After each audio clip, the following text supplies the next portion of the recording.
तो फिल्म की शुरुआत में हम पूरे शहर को क्रिसमस की वजह से सजा हुआ देखते हैं। सारे घर चमकती दमकती नजर आ रहे थे। जो नजारा बेहद ही खूबसूरत लग रहा था। यही एक घर ऐसा था जो सजा हुआ नहीं था, जिस घर में हम 3 बच्चों के साथ उनके डैड को देखते। बच्चे अपने डैड से नाराज हो रही थी और साथ ही काफी उदास भी थे, क्योंकि आज क्रिसमस के दिन भी वो अपने बच्चों के साथ वक्त गुजारने की बजाय काम पर जा रही थी। उनकी बातों से हमें पता चलता है कि बच्चों की माँ की मौत हो गई है और अब उनके डैड भी जा रहे हैं। तो उनका ख्याल रखने के लिए एक बूढ़ी औरत को बुलाया जाता है जो उनकी देखभाल करे। और बच्चों की उदासी दूर करने के लिए वो बूढ़ी औरत उन्हें एक प्यारी सी कहानी सुनाती है, बिल्कुल वैसे ही जैसे मैं आपको सुना रही। कहानी एक छोटे बच्चे की है जो एडवेंचर पे गया था, मतलब अपने सफर पर, जो खूबसूरत होने के साथ साथ काफी कठिन भी था। तो अब उस कहानी में हम बर्फीले इलाके में एक काफी बड़ा जंगल देखते हैं जो बर्फ से ढका हुआ था। यही वो बच्चा निकोलस अपने डैड के साथ रहता था। ये दोनों जब लकड़ियाँ काटने जंगल में जाते हैं तो सामने से एक काफी बड़ा भालू इन्हीं की तरफ आ रहा था।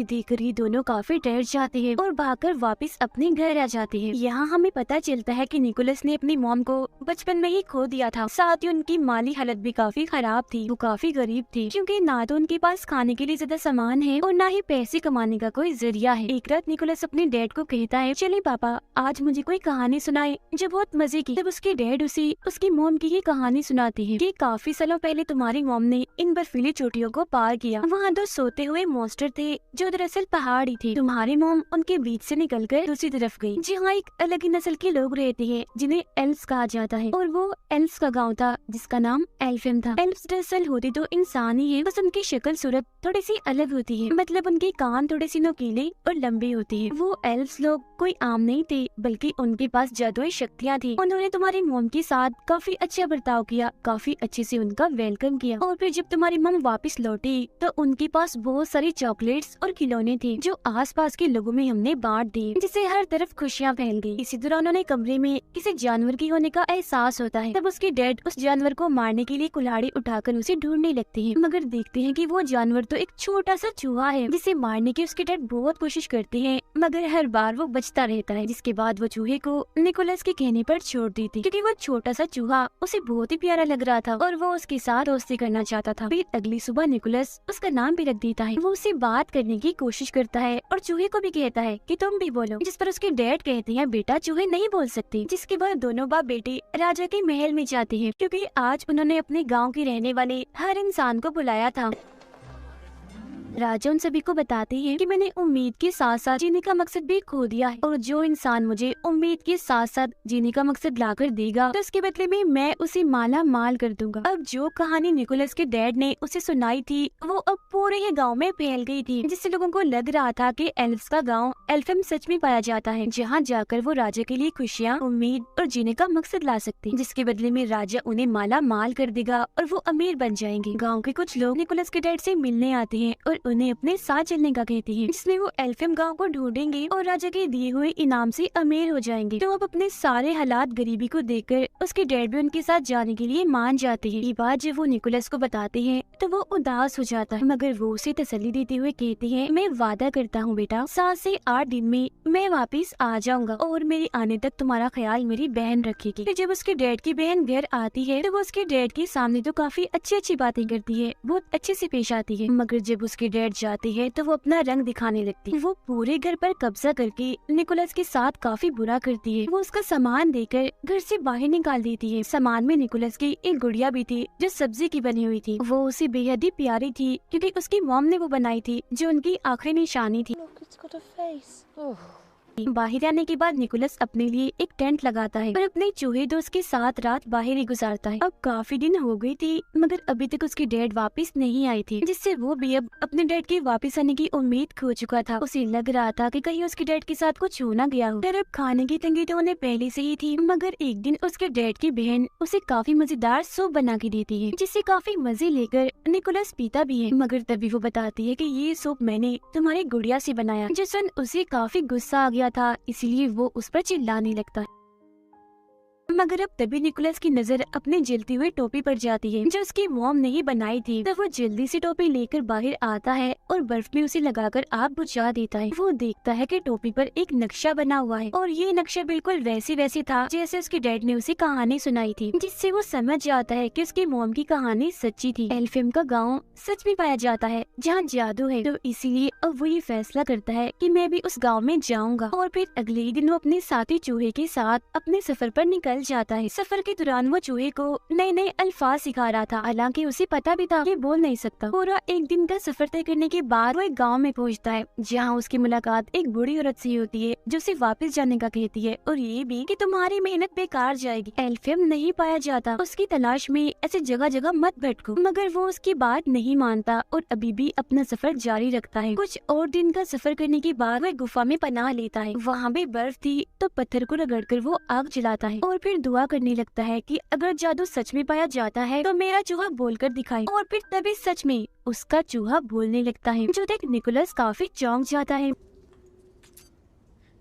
Boy, tree, ball. वो हैरान तो था ही, मगर अब उसका जादू पर पक्का यकीन बन गया था और अब तो उसका चूहा दोस्त इतना बोल रहा था कि उसे सफर में अकेलापन महसूस नहीं हो रहा था। फिर जब ये लोग जंगल में से गुजर रही थी तो एक बारहसिंगा हिरन इन पर हमला कर देती है। तब उससे बचने के लिए निकोलस जल्दी से पेड़ पर चढ़ जाता है और ऊपर से देखता है कि उस हिरन के अंदर तो एक तीर घुसा हुआ है। जब भी तो वो इतनी बेचैन है, इसीलिए वो फौरन पेड़ से नीचे उतरकर हिरन के पास आता है। पहले वो उसे प्यार करता है और फिर उसके अंदर घुसा तीर निकाल देता है, जिससे उस हिरन को सुकून की सांस आती है, क्योंकि पहले उसे काफी दर्द हो रही थी। क्योंकि निकोलस ने उसकी जान बचाई थी तो हिरन उसे प्यार से देखती है, जिसके बाद वो यहाँ से जाने लगता है। मगर काफी आगे जाने के बाद वो देखता है कि हिरन भी उसके पीछे पीछे आ रही है। तब निकोलस उसे अपने साथ आने से मना कर देता है, कहता है मैं सिर्फ ये जानता हूँ कि मेरी मंजिल कहाँ है, मगर वहाँ जाने तक कितना वक्त लग जाएगा ये मैं नहीं जानता। तो अगर तुम हमारे साथ आओगी तो भूख से मारी जाओ। मगर वो हिरन खाने की नहीं बल्कि प्यार की भूखी थी, इसीलिए अभी भी वो उसका पीछे नहीं छोड़ती। निकोलस उसे अपने ग्रुप में शामिल करके अपनी मर्जी से उसका नाम रख देता है। वो नाम एक जगह का था जहाँ जाना उसे काफी पसंद था। फिर अब वो आगे का सफर हिरन पर बैठ कर करता है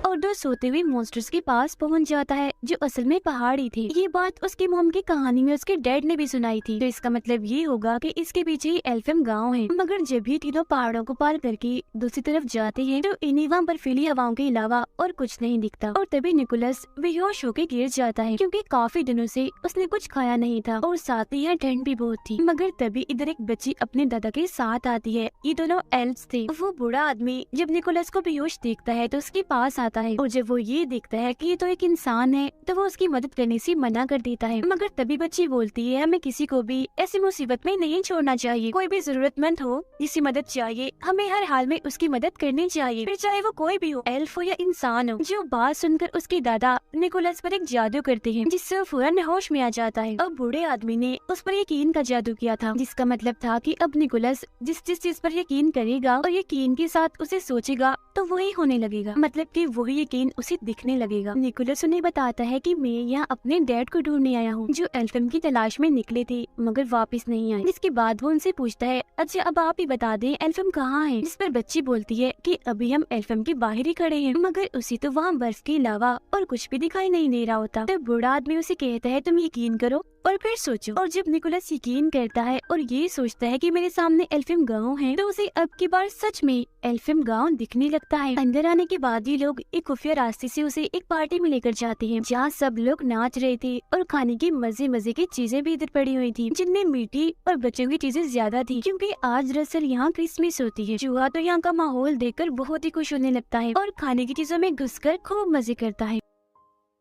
मगर तभी इसी बीच एल्फ्स की रानी वहाँ आ जाती है और सब कुछ तबाह कर देती है क्योंकि उसने सबको पार्टी करने से मना किया था। वजह ये थी कि सभी एल्फ्स काफी दुखी थे क्योंकि इंसानों ने उन्हें धोखा दिया था। वो एक एल्फ बच्ची को अगवा करके अपने साथ ले गई थी। ये सुनकर निकोलस उठता है तो रानी उसे देखकर और भड़क जाती है। कहती है ये क्या, अभी अभी भी हमारे गांव में एक इंसानी बच्चा है, ये क्या हो रहा है इधर। वो निकोलस से पूछती है क्या कर रहे हो यहाँ, और वैसे तुम इधर आए ही क्या करने हो, एक और बच्चे चुराने आए हो। जो सुनकर निकोलस उन्हें बताता है नहीं रानी जी, मैं किसी बच्चे को अगवा करने नहीं आया, बल्कि अपने डैड को ढूंढने आया हूँ, क्योंकि वो एल्फियम गांव की तलाश में निकली थी। और आप फिक्र मत कीजिए, मैं आपसे वादा करता हूँ कि वो एल्फ बच्चा जिसे इंसान अगवा करके ले गए हैं उसे मैं वापस जरूर लेकर आऊंगा। मगर रानी उसकी एक नहीं सुनती और सजा देने के लिए उसे एक मीनार की चोटी में कैद कर देती है। यहाँ उसकी मुलाकात एक उड़ने वाली एल्फ से होती है, जो दरअसल एक एल्फ परी थी। उसे पटाखे फोड़ने का बहुत शौक था, उसके पास जादू था जिसकी मदद से वो हवा में पटाखे फोड़ा करती थी, और एक अच्छी बात, वो हमेशा सच बोलती थी। अब निकोलस उसे बताता है कि मेरी मॉम भी यहाँ एल्फियम आई थी, उनके साथ तो यहाँ के लोगों ने बहुत अच्छा सलूक किया था, काफी अच्छे से उनका वेलकम किया था, मगर रानी ने तो मुझे यहाँ इस मीनार में कैद कर दिया है और मुझे अपने डैड को ढूंढना है, तो प्लीज मेरी मदद कर दो ना यहाँ से निकलने में। इस पर वो मान जाती है, मगर तभी इधर एक काफी बड़ा मॉन्स्टर आ जाता है जो पहले सो रहा था और अब इन दोनों की आवाजों से उसकी आँख खुल गई थी। वो जैसे एक इंसान इन निकोलस को यहाँ देखता है तो उसे पकड़ लेता है, क्योंकि वो उसे खाने का सोच रहा था, जो देखकर तो निकोलस की हालत खराब हो जाती है। तो वो परी एल्फ उसकी जान बचाने के लिए मॉन्स्टर के मुंह में एक जलता हुआ पटाखा डाल देती है, जिससे वो मॉन्स्टर किसी गुब्बारे की तरह फट जाता है और वो निकोलस को लेकर यहाँ से उड़ जाती है। वो दोनों फिर एक घर की छत पर आके गिरते हैं, जिन्हें रानी की गार्ड देख लेती है। तब उनसे बचने के लिए वो निकोलस को यहाँ से ले जाने लगती है। इसी भागम भाग में निकोलस एक क्लास में घुस जाता है, जहाँ की टीचर एक इंसान को देखकर काफी हैरान थी और फौरन गार्ड्स को यहाँ बुलाने लगती है। मगर तभी वो टीचर को समझाता है कि आप इंसानों को इसीलिए बुरा समझते हैं ना कि वो एल्फ बच्चे को अगवा करके ले गई। मैं वादा करता हूँ कि उस बच्चे को वापस जरूर लेकर आऊंगा। जो सुनकर वो टीचर निकोलस को एक खुफिया रास्ते से भगा देती है। इतनी ही देर में इधर उसके हिरन दोस्त भी आ गई थी, जिस पर निकोलस और एल्फियम परी बैठकर यहाँ एल्फियम गांव से निकलने लगती। जिस दौरान गार्ड भी उनका पीछा कर रही थी, तब उनका ध्यान भटकाने के लिए एल्फ परी बार बार पटाखे फोड़ने लगती है। मगर जब वो देखती है कि बाहर जाने का दरवाजा बंद हो रहा है, तो वो खुद अंदर ही रुककर निकोलस को यहाँ से भगा देती। काफी मीलों का सफर तय करने के बाद भी निकोलस को उस अगवा हुए एल्फ बच्चे का कोई नामो निशान नहीं मिलता। फिर जब वो गॉड से दुआ करता है कि मुझे कोई रास्ता दिखाएं, तो तब उसे जंगल में एक गोल्डन रंग की रस्सी बंधी हुई दिखती है, जिसका पीछा करने पर वो एक पिंजरे तक पहुंचता है। इसमें और कोई नहीं बल्कि वो एल्फ बच्चा कैद था। अब इससे पहले वो उसे यहाँ से निकालता, तब इधर कुछ लोग आ जाते हैं, जिनमें निकोलस की डैड भी थी। वो अपने डैड से गले मिलता है और कहता है कि हमें इस एल्फियम बच्चे को वापस छोड़ना होगा, जिस पर उसके डैड समेत सब लोग मना कर देते हैं। कहते हैं कि नहीं, हम इसे वापस नहीं दे सकते, क्योंकि हो सकता है कि राजा इसे देखकर खुश हो, इससे उन्हें उम्मीद और जीने का मकसद मिले, जिसके बदले में वो हमें ढेर सारा पैसा देंगे। तो इसीलिए अब ये निकोलस को भी पेड़ से बांध देते हैं। उसे उसके डैड ही बांध रहे थे, जिस दौरान चूहा उनसे बोल रहा था, उन्हें ऐसा करने से मना कर रहा था। अब चूहे को बोलता हुआ देखकर वो भी काफी हैरान थे।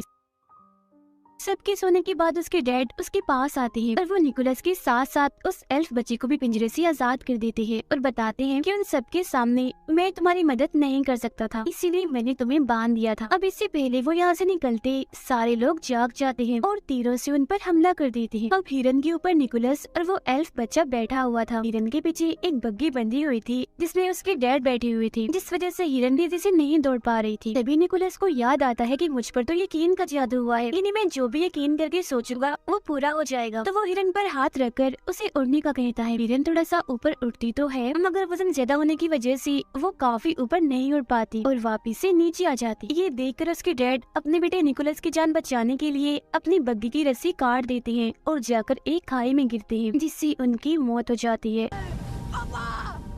जो देख उसे काफी दुख होता है। इसके बाद हिरन निकोलस और अगवा हुए एल्फ बच्चे को एल्फियम पहुंचा देती है। अब क्योंकि निकोलस ने अपना वादा पूरा कर दिया था, यानी उस बच्चे को वापस लाने का, तो ये देखकर एल्फियम के सारे लोग काफी खुश हो जाते हैं और उस बच्चे का डैड निकोलस को ढेर सारे खिलौने देता है, जिससे उसे बहुत खुशी मिलती है। मगर खिलौनों को देखकर उसे ख्याल आता है कि क्यों न मैं भी क्रिसमस के मौके पर सब बच्चों में खिलौने और चीजें बांटकर खुशियाँ फैलाऊं। इसीलिए वो सभी एल्फ से कहता है कि आप यहाँ जो कुछ भी बनाते हो, इन्हें खिलौने उन्होंने खाने पीने की चीजें मेरे लिए वो बहुत सारी बना दी ताकि मैं उन्हें बच्चों में बांटकर खुशियाँ फैला सकूं। तब उसकी ये बात सुनकर सारे लोग खिलौने और खाने पीने की चीजें, चॉकलेट्स, कैंडीज वगैरह बनाने में लग जाते हैं और बहुत सारा सामान वो बना भी लेते हैं, जिसे काफी बड़े थैले में डालकर निकोलस को देते हैं, जो लेकर वो यहाँ से जाने लगता है। अभी वो थोड़ा आगे गया ही था कि तभी इधर रानी आ जाती है और उसे रोकने के लिए अपना जादू करती है और उसे उल्टा लटका देती है, क्योंकि वो इंसानों को पसंद नहीं करती थी। उसका मानना था कि इंसान मतलबी होते, मगर तभी रानी की नजर निकोलस के गले में लटके लॉकेट पर जाती है, जो उसकी मॉम का था। निकोलस ये बात रानी को बताता है कि ये मेरी मॉम का है, तो वो उसे नीचे उतारती है। वो जज्बाती हो गई थी और कहने लगती है कि काफी सालों पहले तुम्हारी मॉम इधर आई थी, हम दोनों बहुत अच्छी दोस्ती थी, मगर जब वो यहाँ से गई तो बहुत सारे खिलौने और चॉकलेट्स लेकर गई। साथ ही जाने से पहले उन्होंने ये वादा किया था कि मैं वापस आपसे मिलने आती रहा करूंगी, मगर आज काफी साल हो गए हैं, वो कभी भी नहीं आई। जिस पर निकोलस बताता है कि वो आती जरूर, मगर जब मेरी मॉम यहाँ से गई, एक बीमारी की वजह से उनकी मौत हो गई। ये सुनकर रानी समेत सभी लोग काफी हैरान और दुखी हो गई थी। रानी को यकीन आ गया था कि सब इंसान एक जैसे नहीं होते, मतलब अगर इंसान बुरे होते हैं तो उनमें से कुछ अच्छे भी होते, इसीलिए वो उसे तोहफे से भरा हुआ थैला ले जाने देती है। निकोलस चीजों से भरा थैला लेकर हिरन पर बैठता है और उड़ जाता है और सीधा आता है राजा के महल में, जहाँ राजा काफी उदास थे। वो राजा को खिलौनों की सूरत में खुशी और उम्मीद की किरण दिखाता है, जिसके बाद राजा और निकोलस हिरन पर बैठकर सब बच्चों के घर जाते हैं और उनके पास खिलौने और चॉकलेट्स, कैंडीज रखते हैं, क्योंकि जब बच्चे सुबह उठकर अपने खिलौने देखकर खुश होंगे तो बच्चों की वो खुशी ही राजा के लिए उम्मीद की किरण होगी। सब बच्चों को खिलौने बांटने के बाद राजा निकोलस से कहते हैं कि मेरे लिए काम करोगी, हर साल ऐसे तुम्हें खिलौनों की सूरत में बच्चों को खुशियाँ और उम्मीद देनी होगी, और इस काम में मैं भी तुम्हारा साथ दूंगा। और साल का वो दिन होगा क्रिसमस का दिन, जिस पर वो मान जाता है। इसके बाद निकोलस अपने डैड की बहन के पास जाकर उन्हें भी चॉकलेट्स देता है और उड़ जाता है। उसे उड़ता हुआ देखकर वो काफी हैरान भी थी और अब उसे भी जादू पर यकीन हो गया था। अब ये प्यारी सी कहानी इधर ही खत्म हो जाती है, जो सुनकर वो तीनों बच्चे काफी खुश हो जाते हैं। ये नहीं शुरुआत वाले जिन्हें बूढ़ी औरत कहानी सुना रही है। जब वो नीचे आते हैं तो देखते हैं कि उनका पूरा घर क्रिसमस की लाइट्स और पेड़ों से सजा हुआ है, जो देखकर उन बच्चों की खुशी का तो कोई ठिकाना ही नहीं रहता। फिर जब वो बूढ़ी औरत बाहर जाने के लिए अपनी टोपी पहनती है तो बच्चों को उनके बड़े से नुकीले से कान देख जाते हैं, जो देख वो समझ गई थी कि ये भी एक एल्फ ही थी। और बाहर जाकर वो बूढ़ी औरत आसमान में अपने जादू से पटाखे फोड़ने लगती है, जो देख हम समझ जाते हैं कि ये और कोई नहीं बल्कि एल्फ परी है जो सच बोला करी। तो ये कहानी हमें बहुत सारे सबक देती है, यानी हमें हमेशा ही खुशियों को बांटते रहना चाहिए और दूसरों की मदद करनी चाहिए, फिर चाहे वो क्रिसमस का दिन हो या कोई भी। और हमें बुरों के साथ भी अच्छा करना चाहिए और हमेशा हर चीज के होने का यकीन रखना चाहिए। इसी के साथ ही ये प्यारी सी कहानी इधर ही खत्म हो जाती है।